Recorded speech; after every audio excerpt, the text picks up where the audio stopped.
বিচারপতি অভিজিৎ গঙ্গোপাধ্যায়ের এজলাস থেকে শুনল শিক্ষা সংক্রান্ত সমস্ত মামলা। শিক্ষা সংক্রান্ত মামলা এবার থেকে শুনবেন বিচারপতি রাজাশেখর মান্থা।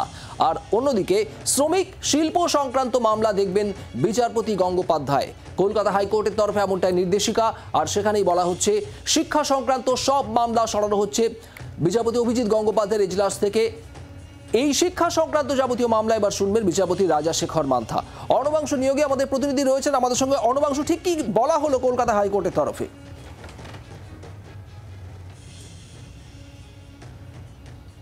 দেখো, শেষ 2023 নভেম্বর মাসে ডিটারমিনেশন চেঞ্জ হয়েছিল। তারপর আজকে একদম ফেব্রুয়ারি ঠিক শুরুতেই বলতে গেলে কিন্তু যে বলা যেতে পারে যে আবার চেঞ্জ হলো।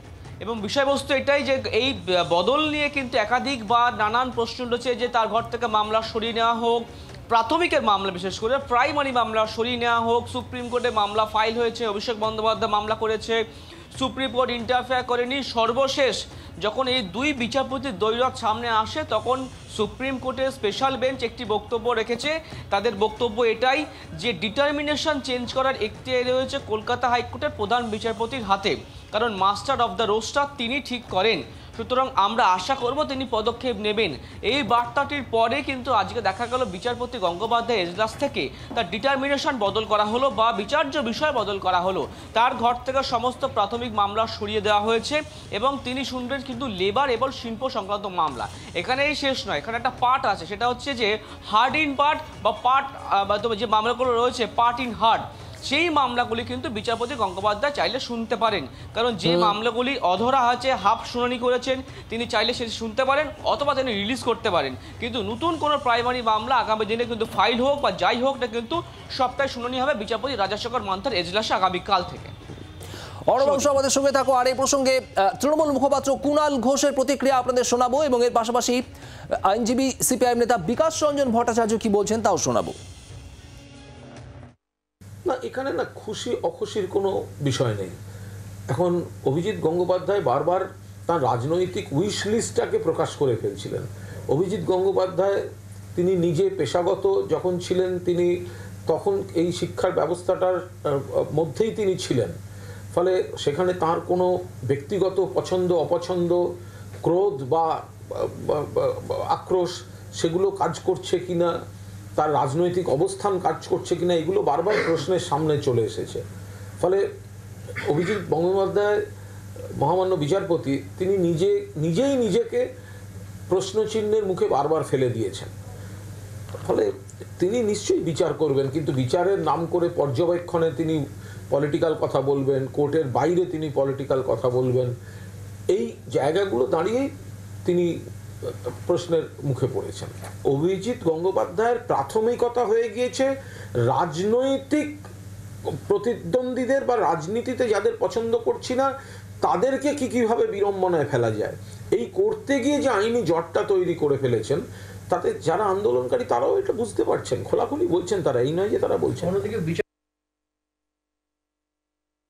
কলকাতা হাইকোর্ট কেন, ভারতবর্ষের সমস্ত হাইকোর্ট এবং সুপ্রিম কোর্টের একটা পদ্ধতি সময় থেকে সময়করণ কে কোন মামলা শুনবে, অর্থাৎ এটার মধ্যে কোন রকম অতিরিক্ত কিছু খুঁজে পাওয়ার জন্য কারণ নেই। বিচারপতিরা যারাই মামলা শুনবেন তারাই দুর্নীতি দেখলে পরে এই ব্যবস্থা নেবেন এবং তাদের বিরুদ্ধে তৃণমূল কংগ্রেস যথারীতি গালমন্দ করবে। এটা আশ্চর্য হওয়ার কিছু নেই। মান্থার বিরুদ্ধে গালমন্দ করেছিল কেন? সেখানে তো কোনো শিক্ষা মামলা হচ্ছিল না। কৌশিক চন্দ্রের বিরুদ্ধে গালমন্দ করেছিল কেন? সেখানে তো কোনো মামলা ছিল না। তৃণমূল কংগ্রেসের দৃষ্টি হচ্ছে যে লোককে গালমন্দ করে কুৎসা করে তাকে ভয় পাইয়ে দাও, সেই দৃষ্টিতে ওরা থাকবে। আগামী দিনে আবার মান্থার বিরুদ্ধে গালমন্দ করবে, ন্যায় বিচারের পক্ষে তো ওরা থাকবে না। কিন্তু আমরা যারা বিচার প্রার্থীদের হয়ে মামলা করি আমাদের কাছে এটা কোনো ব্যাপারই নয়। যে ঘরেই শুনানি হবে, যে বিচারপতি শুনবেন তিনি রায় দেবেন, এ নিয়ে কোনো সন্দেহের কারণ নেই। আর এই বিচারপতি অভিজিৎ গঙ্গোপাধ্যায়, অন্যদিকে বিচারপতি সৌমেন সেন। কলকাতা হাইকোর্টের এই দুই বিচারপতির সংঘাতের পর মুখ খুললেন এবার বিচারপতি সৌমেন সেন। তার বক্তব্য, এই আদালত অপমানিত হয়েছে, প্রেসকে বলার অধিকার সবার আছে। একটি উচ্চ প্রাথমিকের মামলা থেকে এরপরেই সরে দাঁড়ান আজ বিচারপতি সৌমেন সেন। এই আদালত অপমানিত হয়েছে, প্রেসকে বলার অধিকার সবার আছে, কিন্তু বিচারপতির শুধু অর্ডার দেওয়ার অধিকার আছে। এনাফ ইজ এনাফ, এভাবেই তোপ দেখেছেন আজ বিচারপতি সৌমেন সেন। আমাদের কোনো মামলাতেই কোনো অ্যাটাচমেন্ট নেই, অনেকে আসবেন অনেকে যাবেন, কিন্তু এই প্রতিষ্ঠান রয়ে যাবে, প্রতিক্রিয়া বিচারপতি সৌমেন সেনের। আর ঠিক এখানেই অর্ণবাংশু নিয়োগী আমাদের প্রতিনিধি রয়েছেন, জানবো অর্ণবাংশু, এই বিচারপতি সৌমেন সেন বনাম বিচারপতি অভিজিৎ গঙ্গোপাধ্যায়ের সংঘাত পৌঁছে গিয়েছে শীর্ষ আদালতেও আমরা দেখেছি, আর সেখানে আজ বিচারপতি সৌমেন সেন কিছু প্রতিক্রিয়া দিয়েছেন, ঠিক কি বক্তব্য তার?